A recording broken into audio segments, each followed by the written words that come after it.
સ્વાગત છે આપનું મારા કિચનમાં। આજે ગૌરી વ્રત સ્પેશિયલ એકદમ ટેસ્ટી અને ફરસી દરિયાની ભાજીની પૂરી બનાવીશું, જે એકદમ સ્વાદિષ્ટ બને છે। અહીંયા મેં 100 ગ્રામ દરિયાની ભાજી લઈ લીધી છે, ધોઈ અને કોરી કરી લીધી છે। હવે એને એક મિક્સર બાઉલમાં ટ્રાન્સફર કરીશું અને એમાં આપણે ખાંડ એડ કરીશું। ખાંડ, ખટાશ અને તીખાશ, આનાથી આ પૂરીનો સ્વાદ ખૂબ જ સરસ આવે છે।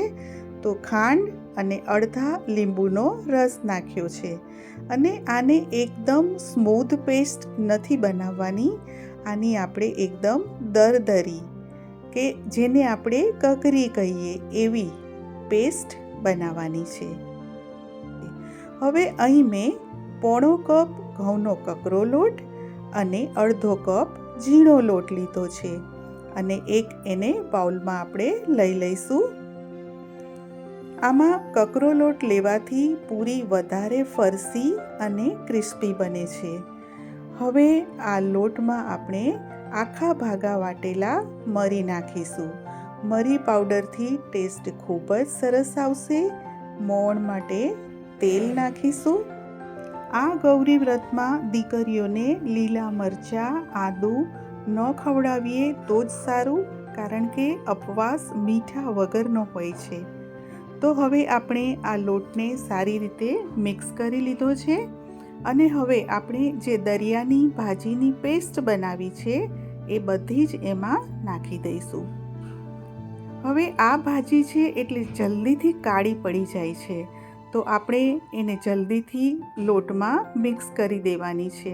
જ્યારે તમે ભાજી ધોશો, સાફ કરશો, કટ કરશો ત્યારે તમારા હાથ પણ થોડા કાળા થશે અને નોર્મલ પૂરી જેવો કલર આનો આવે નહીં, પણ ટેસ્ટમાં એકદમ બેસ્ટ છે। બધું સરસ મિક્સ થઈ ગયું છે અને જેમ પાણીની જરૂર પડે એમ લઈ અને આપણે એકદમ ઢીલો રોટલી જેવો જ લોટ બાંધીશું। પૂરી જેવો કઠણ લોટ બાંધશો તો આ પૂરી છે એ ફાટી જશે અને એકદમ કડક બનશે। લોટ બંધાઈ જાય એટલે હું તમને બતાવું છું કે કેવો ઢીલો ને સોફ્ટ લોટ રાખવાનો છે। થોડું થોડું પાણી ઉમેરતા જઈશું અને આપણે લોટ બાંધતા જઈશું। તો જુઓ કેટલો ઢીલો લોટ છે, પણ ઘઉંનો કકરો લોટ હોવાને લીધે આ પાછો થોડો કઠણ થઈ જશે। તેલવાળો હાથ કરી અને લોટને સારી રીતે મસળી લઈશું। આપણે લોટને એટલો સરસ મસળી લીધો છે કે હવે એને રેસ્ટ આપ્યા પછી ફરીથી મસળવાની જરૂર નહીં પડે। હવે આ લોટને આપણે 10 મિનિટ માટે ઢાંકીને મૂકી રાખીશું અને 10 મિનિટ પછી આપણે એમાંથી પૂરી બનાવવાની સ્ટાર્ટ કરીશું। 10 મિનિટના રેસ્ટ બાદ આપણો લોટ એકદમ સ્મૂધ અને સોફ્ટ થઈ ગયો છે। હવે ફરીથી તેને મસળવાની જરૂર નથી। પૂરીના માપના આપણે ગોયણા વારી લઈશું અને હવે આ જે છે એને તમે પ્લાસ્ટિકમાં પણ બનાવી શકો છો, એની ઉપર તમે તલ પણ છાંટી શકો છો, પણ ગૌરી વ્રતના લીધે હું તલ છાંટવાની નથી। અહીં મેં ઘઉંના કકરા લોટનો ઉપયોગ કર્યો છે પૂરી બનાવવા માટે, કારણ કે આ ઘઉંના કકરા લોટથી આ પૂરીને એક્સ્ટ્રા ક્રિસ્પીનેસ મળશે અને અંદરથી તો એકદમ સોફ્ટ જ બનશે। તો અહીંયા મારે વેલણ લેવાની પણ જરૂર નથી, કારણ કે લોટ જ આપણે એટલો સરસ બાંધ્યો છે અને મસળીને સ્મૂથ કર્યો છે। તો આ રીતે હું હાથેથી જ એને થેપી લઉં છું।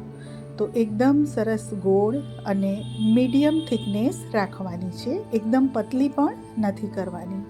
તો આ રીતે જુઓ મેં પૂરી તૈયાર કરી અને ફરીથી એક પૂરી હું તમને થેપીને બતાવી દઉં।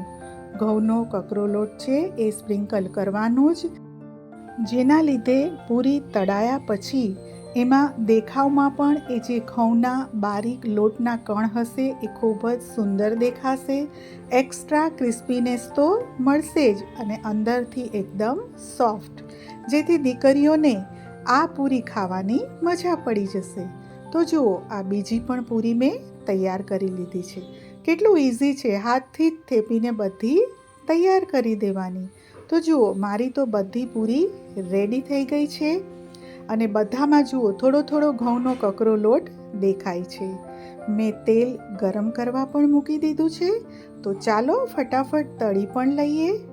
પૂરી નાખતી વખતે ગેસ ફાસ્ટ રાખીશું અને બધી જ પૂરી નખાઈ જાય પછી મીડિયમ ફ્લેમ ઉપર આપણે ક્રિસ્પી કરવાની છે.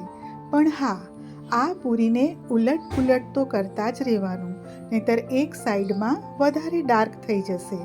એટલે બંને સાઈડે ઉલટ પુલટ દર 5 સેકન્ડે કરતા રહેવાનું. જુઓ, બધી જ પૂરી ફૂલીને દડા થઈ ગઈ છે, ક્રિસ્પીનેસ પણ આવવા માંડી છે. તો આ રીતે જો તમે પણ દરિયાની ખારી ભાજીની ઘઉંનો કકરો અને છીણો બંને લોટ લઈને બનાવશો તો તમારી પણ પૂરી આવી જ બનશે. તમને મારી આ દરિયાની ખારી ભાજીની ફૂલેલી ફરસી અને સ્વાદિષ્ટ પૂરી કેવી લાગી? કોમેન્ટ કરીને જરૂરથી જણાવશો. તો સરસ પૂરી જુઓ ક્રિસ્પી થઈ ગઈ છે. તો હવે આપણે આ પૂરીને હવે એક પેપર નેપકિનમાં કાઢી પણ લઈશું. જુઓ કેટલી ક્રિસ્પી, એનો કલર જુઓ, અંદરથી એટલી જ સોફ્ટ છે કે ખાવાની મજા પડી જશે. અને હવે જુઓ, હું તમને બતાવું, મારો બીજો ઘાણ પણ રેડી છે. તો બધી જ પૂરી તૈયાર થઈ ગઈ છે. તો આવી અવનવી રેસિપીઝ જોવા માટે ચાર્મીસ કુકિંગ કોર્નરને સબસ્ક્રાઈબ કરો અને નવી નવી રેસિપીઝ જુઓ. ચાલો હવે એને સર્વ પણ કરી દઈએ. તો દીકરીઓને બીજું તો શું આપી શકીએ, દહીં સાથે સર્વ કરી છે.